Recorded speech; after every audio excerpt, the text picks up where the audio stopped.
مفتی تقی عثمانی صاحب حفظہ اللہ تعالی نے اپنے بڑے بھائی مفتی رفیع عثمانی رحمہ اللہ تعالی کا جنازہ پڑھایا، اور ٹیکنالوجی نے جہاں کہیں پہ بھی اپنے پنجے گاڑے ہیں تو بڑے لوگوں کو ایکسپوز کر دیا، ہر اعتبار سے لوگ ایکسپوز ہوئے ہیں۔ اب وہ ان کی بدقسمتی تھی یا اس عوام کی خوش قسمتی تھی کہ وہ کالر مائک بالکل قریب لگا ہوا تھا، پڑھ رہے وہ سرن تھے، لیکن سورۃ الفاتحہ پڑھتے ہوئے آواز باہر آ گئی، بس اس کی وجہ سے پھر ادھم مچ گیا۔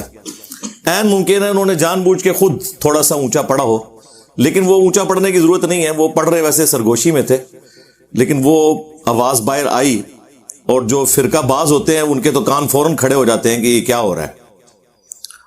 اور اس کے بعد دو طبقات بن گئے، ایک وہ گروہ تھا جو ان کے حق میں بول پڑا، لیکن وہ بولا بھی فرقہ واریت کے انڈر کہ جی یہ جو سورہ فاتحہ پڑھی ہے انہوں نے، یہ ہمارے نزدیک بھی جائز ہے، لیکن ثنا کے طور پر، قرآن کے طور پر نہیں، کیونکہ ہم نے تو ہر وہ بات کرنی ہے جو اللہ کے محبوب صلی اللہ علیہ وآلہ وسلم کی تعلیمات کے اپوزٹ ہو۔ تو ہم یہ کیسے مان لیں کہ سورہ فاتحہ نماز جنازہ میں پڑھی جائے؟ تو وہ ثنا کے طور پر، تعریفی کلمات کے طور پر پڑھی ہے۔ کچھ نے کہا جی وہ دعا کے طور پر پڑھی جا سکتی ہے، بھئی دعا کے طور پہ پڑھی جائے گی تو پھر تو تیسری تکبیر کے بعد پڑھی جائے گی، وہ تو پہلی تکبیر کے بعد پڑھ رہے تھے۔ اور جو صحیح سچے کٹر ٹھیٹھ حنفی، جس طرح وہ ہمارے مفتی سعید صاحب فرماتے ہیں، وہ تھے نا، وہ بالکل انہوں نے دلیری سے کہا کہ یہ کہاں کا شیخ الاسلام ہے، اس کو نہیں پتا 1400 سال سے ہمارا جو ایک مذہب چلتا آ رہا ہے اس کے خلاف اس نے ایک ایکٹیویٹی پرفارم کر دی۔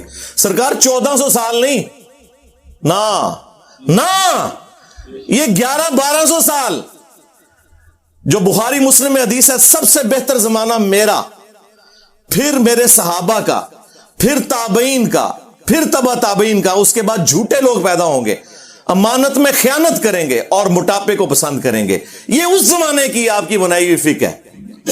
امام ابو حنیفہ رحمہ اللہ تعالیٰ کو ہم کوئی کنڈیم نہیں کرتے اس حوالے سے، ان کے پاس جتنے لمیٹڈ ریسورسز تھے انہوں نے بیسٹ پرفارم کیا۔ ان کا یہ کہہ دینا ہی کافی ہے کہ ہماری کوئی بات بھی قرآن و سنت کے، ایون صحابہ کے اقوال کے خلاف ہو تو اسے چھوڑ دو۔ حجت اللہ البالغہ میں شاہ ولی اللہ دہلوی، جنہیں بریلوی، دیوبندی، اہل حدیث تینوں 12ویں صدی کا مجدد مانتے ہیں، صرف عجم میں نہیں عرب کے لوگ بھی انہیں بڑی قدر کی نگاہ سے دیکھتے ہیں اس کتاب کی وجہ سے۔ وہ اردو میں ٹرانسلیٹ ہو چکی ہے، لیکن ہمارے درس نظامی کے کورس کے اندر اس کے نوٹس پڑھائے جاتے ہیں۔ میں بلیو ایریا کی مسجد میں آج سے آلموسٹ 14 سال پرانی میں بات کر رہا ہوں، دیوبندیوں کی ایک مسجد میں بیٹھا ہوا تھا، تو وہاں مفتی صاحب سے ایک ڈسکشن شروع ہوئی، تو میں نے انہیں کہا کہ حجت اللہ البالغہ میں تو شاہ ولی اللہ دہلوی نے تقلید کو اس امت کی خرابی کی سب سے بڑی وجہ بتایا ہے، اور انہوں نے تو کنڈیم کیا ہے اندھی تقلید کو۔ وہ کہتے ہیں کہ قرآن و سنت کے دلائل کے اندر اندر آپ نے کسی کی بات ماننی ہے، اور انہوں نے تو ائمہ اربعہ کے اقوال نقل کیے ہیں۔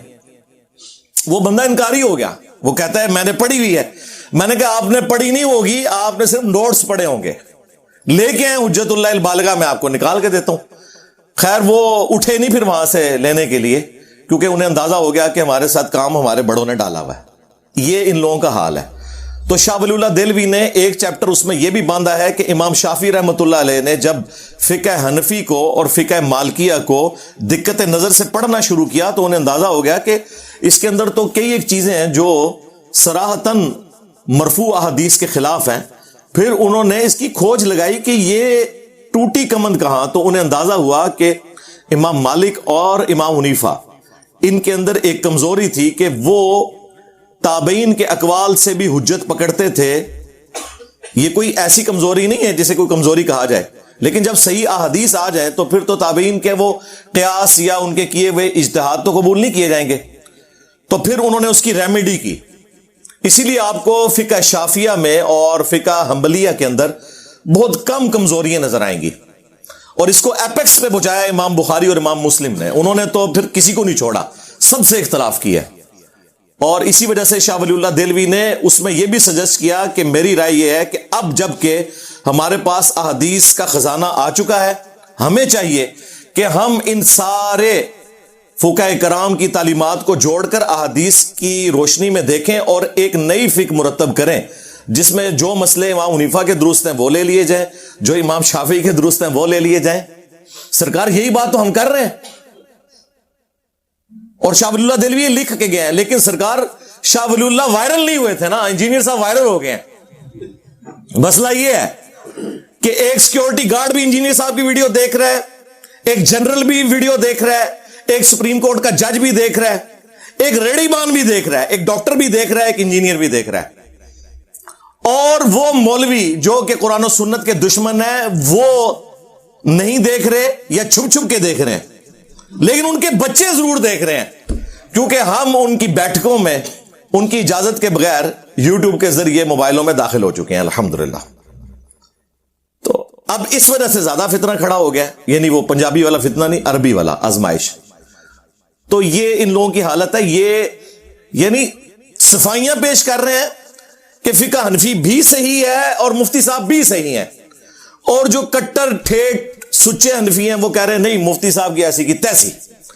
تو میں سب سے پہلے سلام انہی حنفیوں کو پیش کروں گا جنہوں نے مفتی صاحب کو گالیاں نکالی ہیں کہ آپ واقعی سچے حنفی ہو, کیونکہ حنفیت کی بنیاد یہ ہے کہ قرآن و سنت اور اجماع کو پیچھے رکھ کے اپنے بابوں کے جو خیالات ہیں, ان کے نظریات ہیں, انہیں آگے لے کے آنا ہے. تو میں آپ کو سلام پیش کرتا ہوں, آپ واقعی ایک نمبر ہیں. اور جو دوسرے مفتی صاحب کا دفاع کر رہے ہیں, میں انہیں دعوت توبہ پیش کرتا ہوں کہ یا تو وہ اپنی اس فقہ کو چھوڑیں, یہ دو کشتیوں کے مسافر نہ بنے کہ بیک وقت دونوں چیزوں کو پیرلل میں آپ لے کے چل رہے ہیں. مان لے کے غلطی ہوئی ہے. ویسے تو بڑے فخریہ کہتے ہیں کہ جی وہ تو ائمہ کرام کے اقوال ہیں کہ ہماری کوئی بات بھی قرآن و سنت کے خلاف ہو تو اسے چھوڑ دو, دیکھو ہم اندھی تقلید نہیں کرتے, اور فخریہ یہ بات بتاتے ہیں. لیکن پریکٹیکلی کوئی ایک بات انہیں بتا کے بتائیں اور دیکھیں ان کے چہرے بتائیں گے کہ ان کے اوپر کیسی ناگواری آئے گی. قرآن و سنت کی دشمنی ان کی گھٹی کے اندر آ چکی ہوئی ہے. یعنی یہ کوئی جان بوجھ کے نہیں ہے, انجانے میں. شیطان بھی ظاہر ہے اسی طریقے سے داخل ہوا ہے. اب وہ ان کے اندر حمیت, اتخذوا احبارہم ورہبانہم اربابا من دون اللہ, یہود و نصارہ نے اپنے علماء کو اور اپنے صوفیوں جوگیوں کو رب مان لیا ہوا تھا اللہ کے مقابلے پر. اب اس آیت مبارکہ کی شرح میں ایک حدیث ہے, اس کی صحت پہ اختلاف ہے, لیکن شیخ البانی اس کو حسن درجے میں مانتے ہیں. جامعہ ترمذی میں ہے, مسند احمد کے اندر موجود ہے, اور شاہ ولی اللہ دہلوی نے بھی تقلید کے رد میں اس حدیث کو حجت اللہ البالغہ میں نقل کیا ہے کہ حاتم تائی جو تھے مشہور عرب کے ایک سخی, ان کے بیٹے مسلمان ہو گئے, عدی ابن حاتم. وہ نبی اسلام کے پاس حاضر ہوئے اور کہا کہ یا رسول اللہ, قرآن میں ایک آیت ایسی ہے جو مجھے کھٹکتی ہے, میں چاہ رہا ہوں میں آپ سے اس کا فہم سمجھ لوں. یہ جو سورہ توبہ کی آیت نمبر 31, اتخذوا احبارہم ورہبانہم اربابا من دون اللہ, کہ یہود و نصارہ نے اللہ کے مقابلے پر اپنے مولویوں کو, صوفیوں کو, جوگیوں کو, بزرگوں کو, بزرگان دین کو, علماء کرائم کو, علماء کرام کو, کرائم انگلش والا علماء سو کے لیے وہ بھی درست ہے اپنی جگہ, یہ جو رب مان لیا ہوا تھا. تو ہم تو خود عیسائی رہے, ہم نے تو کبھی عبادت نہیں کی اپنے علماء کی. تو نبی علیہ السلام نے فرمایا کہ کیا تم اپنے علماء اور صوفیوں, رہبان, ان جوگیوں کے کہنے کے اوپر اللہ کی طرف سے جو چیز حلال تھی ان کے کہنے پہ اسے حرام, اور جو اللہ نے حرام کی تھی ان کے کہنے پہ اسے حلال نہیں مان لیا کرتے تھے؟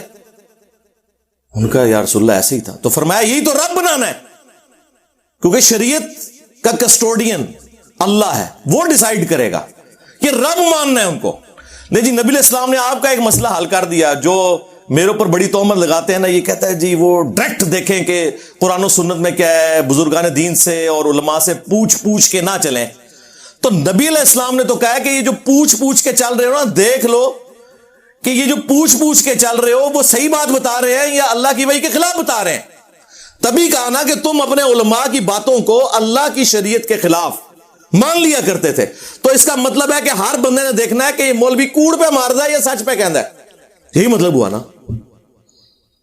وہاں تو کسی نے نہیں کہا کہ جی ہم تو ناقص العقل ہیں، ہم جاہل ہیں، ہم کیسے دیکھ سکتے ہیں کہ قرآن و سنت میں کیا لکھا ہوا ہے یا رسول اللہ، یہ تو علماء کا کام ہے نا۔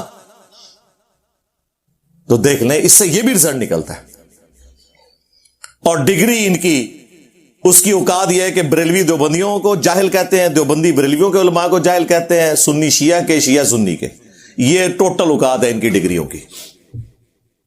اور ہماری ڈگری صحیح بخاری میں بلغوا عنی ولو آیا، پہنچا دو میری طرف سے خواہ ایک آیت ہی آتی ہو۔ یہ نبی علیہ السلام نے ہماری ذمہ داری لگائی ہے۔ خیر یہ ایک ٹاپک الگ سے ہے، میں اس طرف واپس آتا ہوں۔ جو تقی عثمانی صاحب نے نماز جنازہ میں سورہ فاتحہ پڑھی، تو یہ انہوں نے کوئی خلاف سنت کام نہیں کیا، صحیح طریقہ یہی ہے۔ صحیح بخاری میں حدیث ہے، حضرت عبداللہ ابن عباس رضی اللہ تعالی عنہما نے جنازے میں سورہ فاتحہ پڑھی اور تھوڑی بلند آواز سے پڑھی۔ سنن نسائی میں یہ الفاظ موجود ہیں کہ انہوں نے جہرن پڑھی، اور بعد میں انہوں نے جو مقتدی تھے انہیں بتایا کہ یہ میں نے اس لیے بلند آواز سے پڑھی ہے تاکہ تمہیں میں بتاؤں کہ جنازے میں سورہ فاتحہ پڑھنا سنت ہے، یعنی نبی علیہ السلام کا طریقہ ہے۔ یہ سنت وہ نہیں جو یہ مولویوں نے بنائی ہوئی ہے کہ رفع دین سنت ہے کہ فرض ہے، نہیں۔ صحابہ کرام کے زمانے میں یہ والی چلاکیاں نہیں ہوتی تھیں جو یہ کرتے ہیں۔ سنت یعنی رسول اللہ کا طریقہ صلی اللہ علیہ وآلہ وسلم۔ فجر کی نماز پڑھنا بھی سنت ہے، ظہر کے 4 فرض پڑھنا بھی سنت ہے۔ سنت مانا طریقوں۔ تو اور سنن نسائی میں موجود ہے، ساتھ ایک سورت بھی ملائی انہوں نے، اور پھر آڈینس سے کہا کہ یہ میں نے اس لیے کیا تاکہ تمہیں معلوم ہو جائے کہ یہ نبی صلی اللہ علیہ وآلہ وسلم کی سنت ہے۔ اب میں حنفیوں سے یہ پوچھوں گا کہ اللہ کے بندو، تم لوگ تو کہتے تھے کوئی صحیح حدیث مل جائے تو وہی ہمارا مذہب ہے، اب تو حدیث مل گئی نا، اب تمہارے اجتہاد کہاں گئے؟ انہیں پھینکو اب ردی کی ٹوکری میں۔ مصنف ابن ابی شیبہ میں موجود ہے، سنن نسائی کے اندر موجود ہے، حضرت عمر فاروق رضی اللہ تعالیٰ عنہ نے کوفہ کے جو جسٹس بنائے تھے نا، قاضی شرح، انہیں خط لکھا، اور اس خط میں انہوں نے لکھا کہ جب بھی تمہیں کوئی مسئلہ درپیش ہو، سب سے پہلے اللہ کی کتاب میں دیکھنا، اللہ کی کتاب میں نہ پاؤ تو رسول اللہ کی سنت میں دیکھنا صلی اللہ علیہ وآلہ وسلم، سنت میں بھی نہ پاؤ تو پھر اجماع امت میں دیکھنا کہ امت کیا معاملات لے کر اجماعی طور پر چل رہی ہے۔ پوری امت، صرف فقہ حنفی فقہ شافعی نہیں، پوری امت۔ اور اگر اجماع میں بھی نہ پاؤ تو پھر تم اجتہاد کر لینا، اور نہ کرو تو بہتر ہے، انٹینڈڈ ہی مسئلوں کو چھوڑ دو، نہ زیادہ سینگ پھنسانے کی کوشش کرنا۔ تو اس میں اہل سنت کا منہج پتہ چل گیا، قرآن، سنت، اور اس کے بعد اجماع اور پھر اجتہاد۔ جب تک قرآن و سنت میں کوئی چیز موجود ہے تو آپ کو نیچے جانے کی ضرورت ہی نہیں ہے، کیونکہ ٹاپ پرائرٹی تو قرآن و سنت ہے۔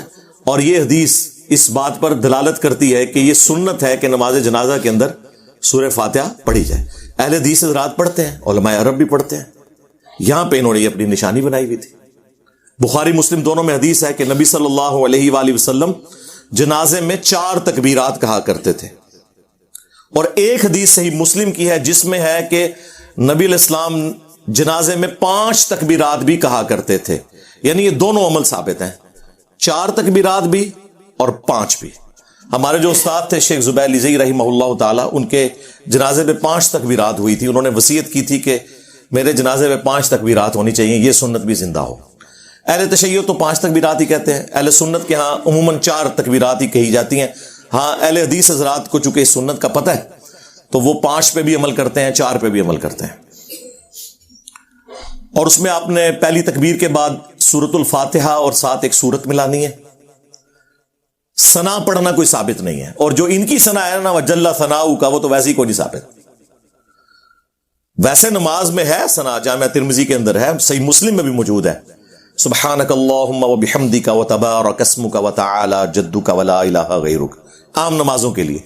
جنازہ میں سورہ فاتحہ ہے اور ایک سورت ملانا ہے، دوسری تکبیر کے بعد آپ نے درود شریف پڑھنا ہے، ان کا بنایا ہوا درود شریف نہیں جو بخاری مسلم میں ہے، درود ابراہیمی جو آپ نماز میں پڑھتے ہیں، اور تیسری تکبیر کے بعد آپ نے دعائیں مانگنی ہیں۔ دعائیں کافی ساری آئی ہیں. ایک تو مشہور دعا ہے جو جامعہ ترمذی میں، ابو داؤد میں، سنن نسائی میں، مشکات میں موجود ہے، اللہم اغفر لحینا و میتنا و شاہدنا و غائبنا. یہ پوری دعا عام مسلمانوں نے یہی والی یاد کی ہوئی ہے. اور مسلم شریف میں ایک حدیث ہے، وہ صحابی، بڑی رکت انگیز حدیث ہے، وہ کہتے ہیں کہ میں نے نبی علیہ السلام کے پیچھے جنازہ پڑھا تو آپ نے میت کے لیے دعائیں فرمائی، اور ظاہر ہے تھوڑی بلند آواز سے کی، تو صحابہ کرام نے وہ یاد کر لی دعائیں. وہ تو کمال کے الفاظ ہیں. نبی علیہ السلام نے دعا کی، اے اللہ اس پہ رحم فرما، اسے بخش دے، اس کی مہمان نوازی فرما، اے اللہ اسے اپنے گھر والوں سے بہتر گھر والے عطا فرما، اسے اس کی بیوی سے اچھی بیوی عطا فرما. بڑی رکت انگیز دعا ہے صحیح مسلم کے اندر. وہ ہم انشاءاللہ یہ ساری حدیث ڈسپلے کر دیں گے. وہ صحابی کہتے ہیں جب وہ میں نے دعائیں سنی نا تو میں نے تمنا کی کہ کاش آج اس میت کی جگہ میری میت رکھی ہوتی اور اللہ کے نبی مجھ پہ یہ دعائیں پڑھ رہے ہوتے صلی اللہ علیہ وآلہ وسلم. صلو علی محمد وآل محمد، اللہم صلی علی محمد وعلی آل محمد. تو تیسری تکبیر کے بعد آپ نے وہ دعائیں پڑھنی ہے، اور چوتھی تکبیر کے بعد آپ نے سلام پھیرنا ہے. اگر 5 تکبیرات ہوں گی تو پھر چوتھی کے بعد بھی دعائیں مانگنی ہوگی، اور 5ویں تکبیر کے بعد پھر آپ نے سلام پھیرنا ہے. اور سلام دائیں طرف پھیرنا سنت ہے. عرب سارے ملکوں میں دائیں طرف پھیرا جاتا ہے. یہاں پہ اہل حدیث تھوڑا سا وہ انفیوں سے ڈرے ہوئے تھے، اب کچھ ان کو عقل آئی ہے، انہوں نے ایک طرف شروع کیا، ادروائز میجورٹی ابھی بھی 2 طرف پھیرتی ہے. سنن کبریٰ البیہقی میں دونوں طرح کی احادیث موجود ہیں. 2 طرف سلام پھیرنے والی حدیث جو ہے اس میں تدلیس کا بھی ایشو ہے، ضعیف راوی بھی ہے، اور بھی ایشو ہے. اور جو ایک طرف سلام پھیرنے والی حدیث ہے وہ بالکل صحیح سند کے ساتھ ہے. بلکہ مصنف ابن ابی شیبہ میں ابراہیم نخعی کا قول ہے جس کے اوپر پوری فقہ حنفی کھڑی ہوئی ہے، کیونکہ وہ کہتے ہیں کہ امام حنیفہ جو ہیں وہ ان کے پوتا شاگرد ہیں، ان کی مسند پہ آ کے بیٹھے ہیں. وہ کہتے ہیں سجدہ سہو میں بھی ایک سلام ہے اور جنازے میں بھی. اچھا، وہ پہلی بات پہ تو حنفی عمل کر رہے ہیں. سجدہ سہو کے تو 5 طریقے ثابت ہیں، جس طریقے سے حنفی کرتے ہیں وہ بھی ثابت ہے، تابعین سے ہم اسے غلط نہیں کہتے. لیکن جہاں سے وہ لے رہے ہیں اس میں موجود ہے کہ سہو میں ایک سلام ہے، یعنی تشہد پڑھنے کے بعد ایک سلام پھیرنا ہے آپ نے، اور پھر 2 سجدے کرنے ہیں. جو بعد میں آپ 2 سلام پھیرتے ہیں وہ تو نماز مکمل کرنے کے ہوتے ہیں. اور جنازے میں بھی ایک سلام ہے. اچھا، آدھی انہوں نے بات لی ہوئی ہے کہ وہ سجدہ صاحب اس طریقے پہ کرتے ہیں لیکن نماز جنازہ میں 2 طرف سلام پھیرتے ہیں. تو پوری آپ روایت لیں. اگر کوئی 2 طرف بھی پھیر لیتا ہے ہم اس کے اوپر فتویٰ نہیں لگاتے، تابعین سے ثابت ہے. البتہ نبی علیہ السلام کا جو سنت طریقہ ہے وہ دائیں طرف ایک طرف سلام پھیرنا ہے. یعنی کہ عام نماز اور نماز جنازہ میں جو فرق ہے ان میں سے ایک فرق یہ بھی ہے. عرب ملکوں میں، سعودی عرب میں آپ میں سے اکثر لوگ حج عمرے کے لیے بھی گئے ہوں گے، ہر نماز کے بعد وہاں پہ جنازے ہوتے ہیں اجتماعی، اور ایک طرف ہی سلام پھیرتے ہیں اور سرن پڑھاتے ہیں. نبی علیہ السلام سے جہرن بھی نماز جنازہ ثابت ہے، لیکن آپ کا جو عمومی عمل ہے وہ سرن ہی ہے. سنن نسائی میں موجود ہے کہ نبی علیہ السلام سرن نماز جنازہ پڑھایا کرتے تھے، جس طرح زور اور عصر کی نماز پڑھائی جاتی ہے نا اس طرح.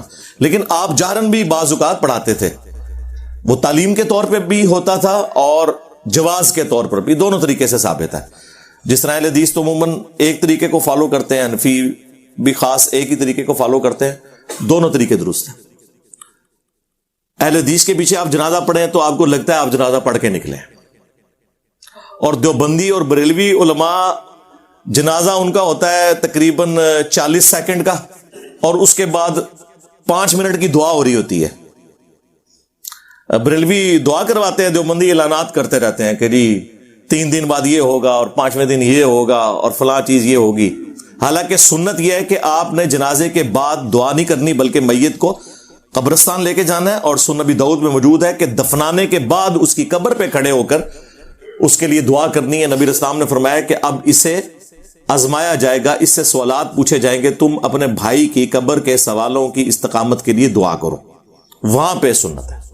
اور وہ صحیح مسلم میں حضرت عمر بن عاص کی وہ رکت انگیز حدیث بھی موجود ہے جس میں انہوں نے اینڈ پہ وصیت کی تھی کہ جب میں مر جاؤں تو میری قبر پہ اتنی دیر بیٹھے رہنا جتنی دیر ایک اونٹ کو نہر کر کے اس کا گوشت تقسیم کیا جاتا ہے. تاکہ میں اپنی قبر سے مانوس ہوں اور اللہ کے آئے ہوئے مہمانوں کو جوابات دے سکوں. یعنی 2-2.5 گھنٹے قبر پہ بیٹھنا دفنانے کے بعد، یہ بھی سنت ہے. ظاہر سنت صحابہ کرام سے کوئی چیز ثابت ہو جائے گی تو وہ سنت اور دین کی کیٹیگری میں فال کرے گی، تو وہ دعا وہاں پہ آپ نے جا کے کرنی ہے. تو یہ نماز جنازہ کے بارے میں عموماً کہ ایک متس مشہور ہے، اس لیے میں نے اس کو کلیئر کر دیا. اسی طریقے سے حنفیوں میں آپ دیکھیں گے انہوں نے ایک چیز پکی پکڑی ہوئی ہے کہ نماز جنازہ صرف جنازہ گاہ میں ہوگا یا گراؤنڈ میں ہوگا، مسجد میں نہیں وہ پڑھنے دیتے. ایون کئی مسجدیں ہیں نا، تو مسجد کے باہر وہ میت رکھ کے نا نماز جنازہ پڑھ رہے ہوتے ہیں، مسجد کے اندر نہیں پڑھتے. یہ ٹھیک ہے کہ آپ علیہ السلام کی عمومی سنت اور افضل عمل یہی ہے کہ آپ نے جنازہ گاہ یا عیدگاہ میں پڑھنی ہے نماز جنازہ، بخاری مسلم میں احادیث ہے. لیکن سرکار مسلم شریف میں یہ ایک حدیث موجود ہے کہ سعد ابن ابی وقاص جب فوت ہوئے، فاتح ایران المتوفا 56 ہجری، جو قادسیہ میں حضرت عمر نے جنہیں امیر لشکر بنا کے بھیجا تھا، اور یہ آخر میں فوت ہونے والے بدری اصحاب میں سے. یہ حضرت معاویہ رضی اللہ تعالیٰ عنہ کے دور میں فوت ہوئے. ان کے بعد دنیا میں کوئی بدری صحابی زندہ نہ رہا. بہرحال جب وہ فوت ہوئے تو سیدہ عائشہ نے صحابہ کرام سے کہا کہ سعد کی میت لا کے میرے حجرے کے باہر رکھو. اب حجرہ ایڈجسنٹ تھا مسجد نبوی شریف کے، تو میت مسجد میں رکھنی پڑ رہی تھی، اور اما عائشہ نے کہا کہ میں نے اس کا جنازہ پڑھنا ہے تو یہاں لا کے اسے رکھو میت کو. تو بعض لوگوں نے اسے معیوب سمجھا، تو سیدہ عائشہ نے کہا کہ مجھے حیرانگی ہو رہی ہے کہ کوئی زیادہ عرصہ نہیں گزرا، نبی علیہ السلام اسی مسجد میں نماز جنازہ پڑھا کرتے تھے، آپ نے بدری اصحاب کا نماز جنازہ اس کے اندر پڑھا ہے، اور تم میں بعض لوگ اسے معیوب سمجھ رہے ہیں. اچھا، اس حدیث سے 2 رزلٹ نکلے. ایک تو یہ کہ عورت بھی نماز جنازہ پڑھ سکتی ہے. عموماً جو یہ عورتوں کی ممانعت کی جاتی ہے نا، وہ بے صبری کی وجہ سے نماز جنازہ کے ساتھ نہیں وہ جائیں گی، لیکن جنازہ پڑھ سکتی ہیں. عرب میں تو پڑھتی ہیں جس طرح نماز پڑھتی ہیں مسجد میں. اور دوسرا یہ بھی ثابت ہوا کہ مسجد میں بھی نماز جنازہ درست بلکہ سنت ہے.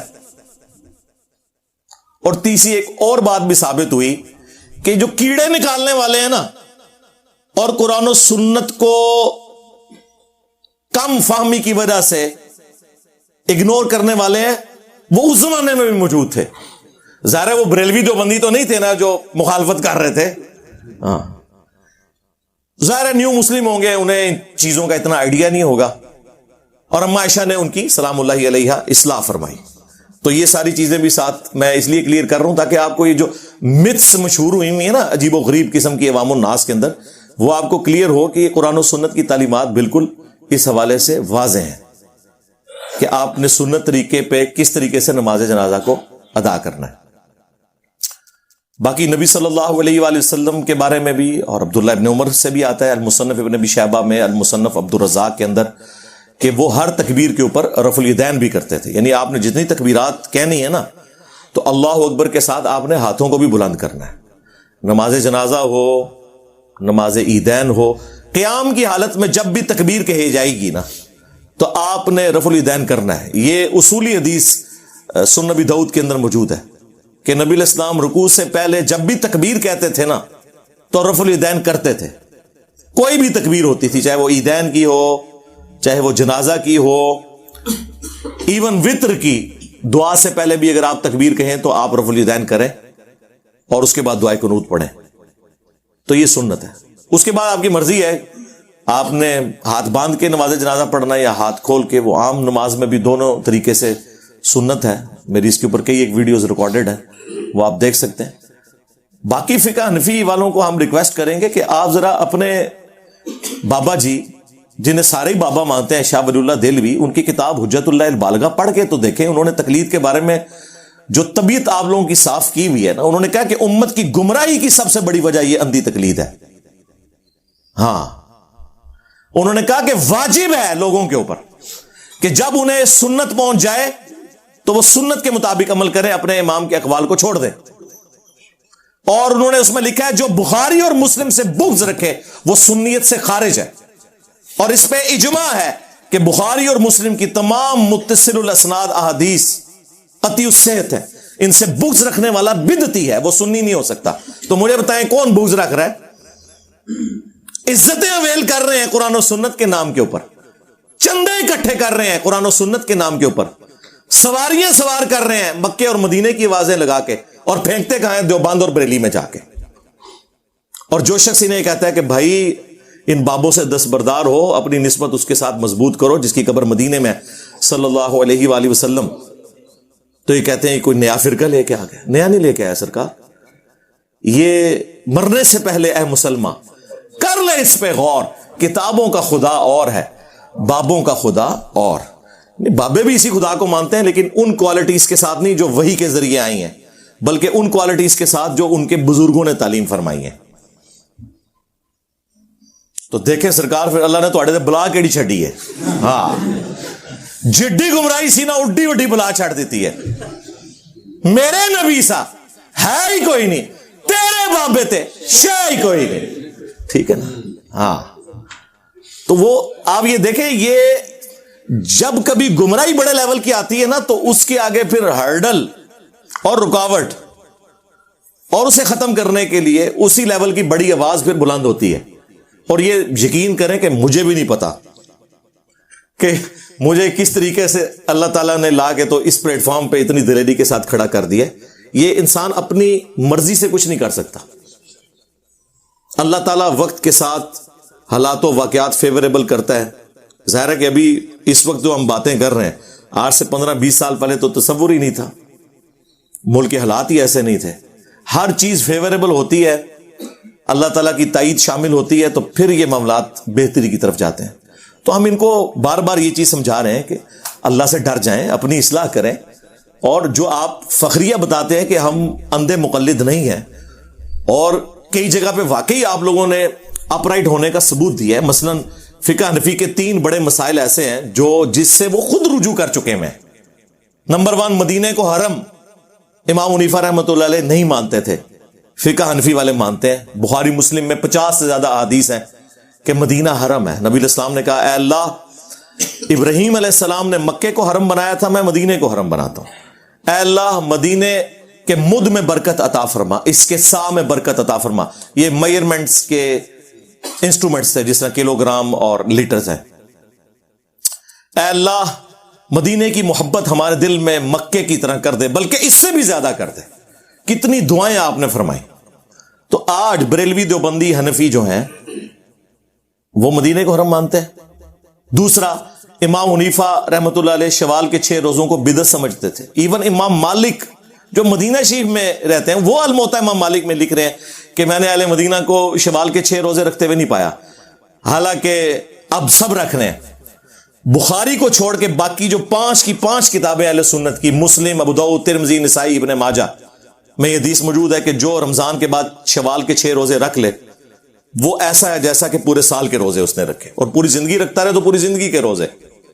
اس میں آپ کی مرضی ہے کہ وہ پورے مہینے میں کسی بھی وقت رکھ لیں، یہ نہیں ہے کہ ایک فوراً بعد رکھ لیں یا ساتھ ہی شروع کر دیں، جب آپ کا دل کرے آپ نے اس ایک مہینے میں وہ 6 روزے پورے کرنے ہیں۔ تو حنفیوں نے یہ ان کا مسئلہ چھوڑ دیا۔ امام حنیفہ جو ہے عقیقے کو زمانے جاہلیت کی رسم مانتے تھے، جبکہ بخاری میں موجود ہے نبی علیہ السلام نے فرمایا کہ بچے کی طرف سے عقیقہ کرو۔ ترمذی ابو داؤد میں موجود ہے نبی علیہ السلام نے فرمایا لڑکے کی طرف سے 2 بکرے یا بکریاں، اور لڑکی کی طرف سے 1 کرو۔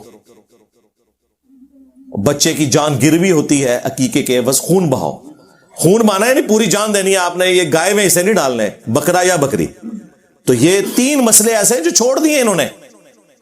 باقی یہ جو کسی کو وہم آ جاتا ہے نا، یار وہ اتنے بڑے بزرگ سے کیسے بات چھپی رہے گی، اور چھڑ دو، ان سے بڑے بڑے بزرگوں سے باتیں چھپی رہ گئی ہیں۔ بخاری مسلم دونوں میں حدیث ہے، حضرت عمر امیر المومنین ہے، ان کے دور کے اندر حضرت ابو ہریرہ رضی اللہ تعالیٰ عنہ اور حسان ابن ثابت مسجد نبوی میں بیٹھے ہوئے ہیں۔ حضرت حسان جو ہیں وہ انہیں نعتیہ شعر سنا رہے ہیں۔ حضرت عمر وہاں سے گزرے، کہا کچھ نہیں، صرف دیکھا۔ انہوں نے کہا عمر اس طرح نہ دیکھ میری طرف، تجھ سے بہتر شخص مسجد میں ہوتا تھا، میں اسے بھی نعتیہ شعر سناتا تھا۔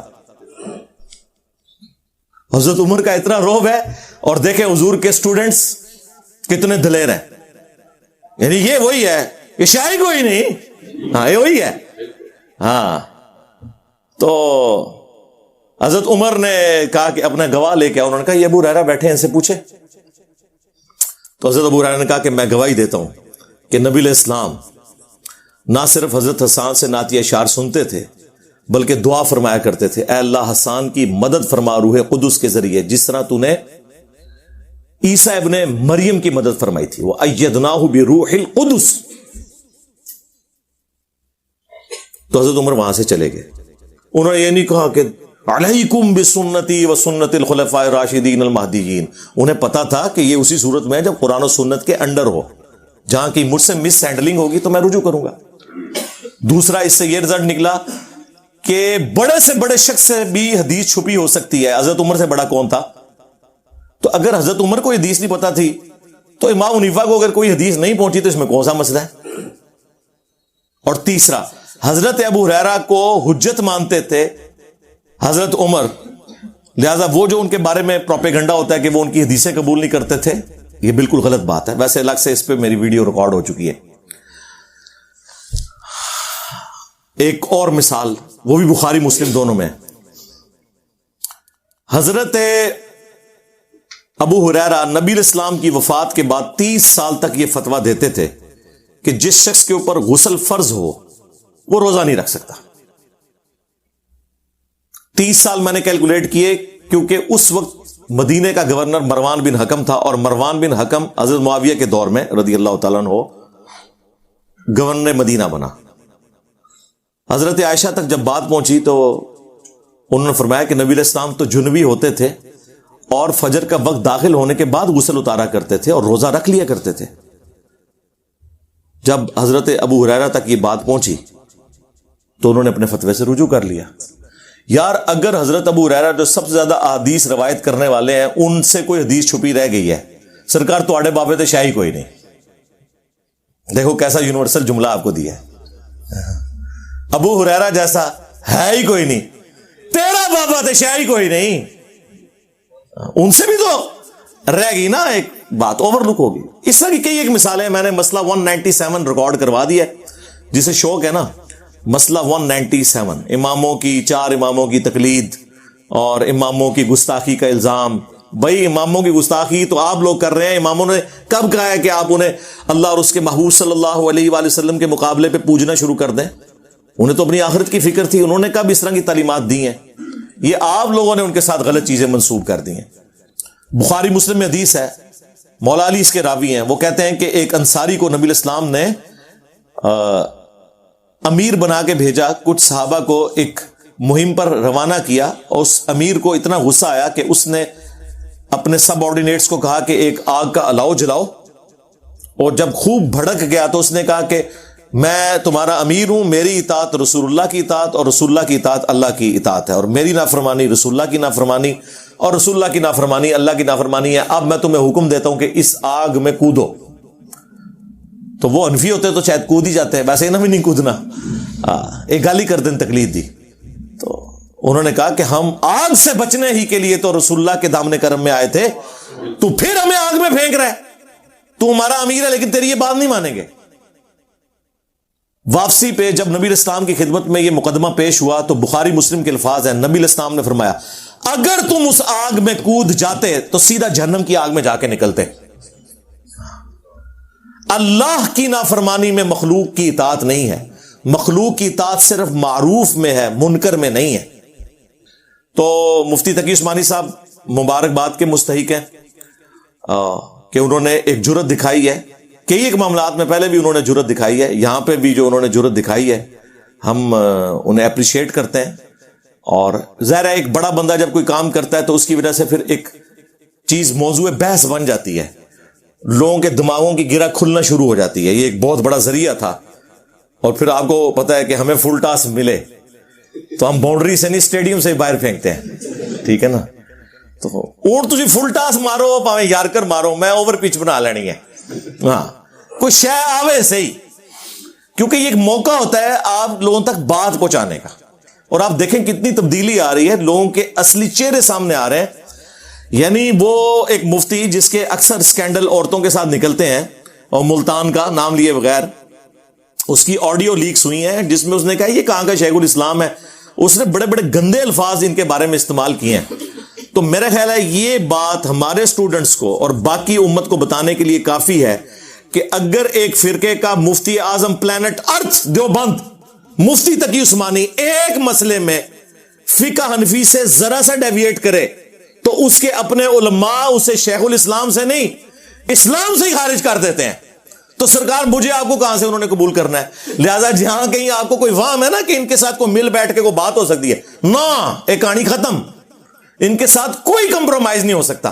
ان کے ساتھ اتنا ہی کمپرومائز کافی ہے کہ ہم ان کے پیچھے نمازیں پڑھتے ہیں، مسجد الگ نہیں بناتے، انہی کی مسجدوں میں نماز پڑھتے ہیں، ان کے پیچھے پڑھتے ہیں، چندہ ان کو دیتے ہیں. ٹھیک ہے جی، یہ ان کے ساتھ اتنا کمپرومائز کافی ہے. باقی آپ کہیں کہ یہ اکٹھے ہو سکتے ہیں کبھی بھی؟ ہاں، اکٹھے ہونے کی پہلی شرط یہ ہے کہ سب سے پہلے اپنا فرقہ آپ کو چھوڑنا ہوگا. ویسے تو کہتے ہیں نا جی اپنا چھوڑو نا کسی کا چھیڑو نا، گمراہ ہی مر جاؤ. یعنی کہ مطلب یہ ہے کہ اگر قادیانی ہو تو اپنا چھوڑو نا کسی کو چھیڑ. نہیں ہوتے آئی گمراہ ہے سرکار. تو آپ کے بارے میں بھی تو یہی کہتے ہیں نا، اعلی حضرت کے قربان صدقے انہوں نے مسئلہ حل کر دیا، ورنہ تو میں آپ کو بتاتا کہ ایک دوسرے کو کافر کہتے ہیں، آپ لوگوں نے ماننا ہی نہیں تھا.